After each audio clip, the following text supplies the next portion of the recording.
क्यों भाई हरदयाल, कुछ पता चला?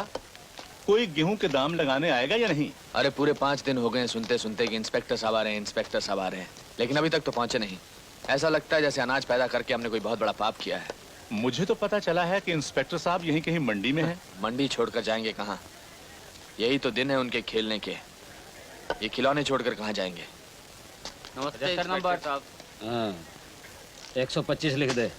इंस्पेक्टर साहब नमस्ते। 35 नंबर। 126 रुपए 50 पैसे लिख दे। हाँ जी। और ये लाल झंडी? ठाकुर साहब की है जी। हाँ, क्या गेहूं है?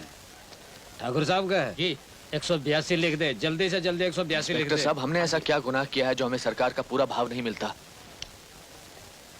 तुम्हारा गुनाह ये है कि तुम किसान हो। लेकिन चले आते हैं, बहुत ज्यादा चाहिए।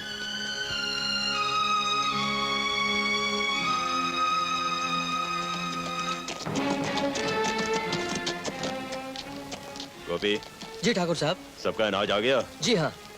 जब अनाज तुल जाए तो आधा हिस्सा बतौर ब्याज हमारे गोदाम में पहुंचा देना। आप चिंता मत कीजिए ठाकुर साहब, सारे व्यापारी यहाँ बैठे हुए हैं, आपका ब्याज सबसे पहले कटेगा।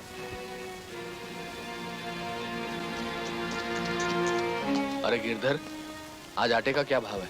2.5 रुपए किलो। 2.5 रुपए किलो। तो 1 क्विंटल आटे की बोरी का भाव कितना हुआ? 250 रुपए। नंदू, अभी कुछ देर पहले इस गेहूं का भाव 150 रुपए क्विंटल था। मंडी से चलकर राशन की दुकान तक पहुंचा तो इस आटे का भाव 250 रुपए क्विंटल हो गया।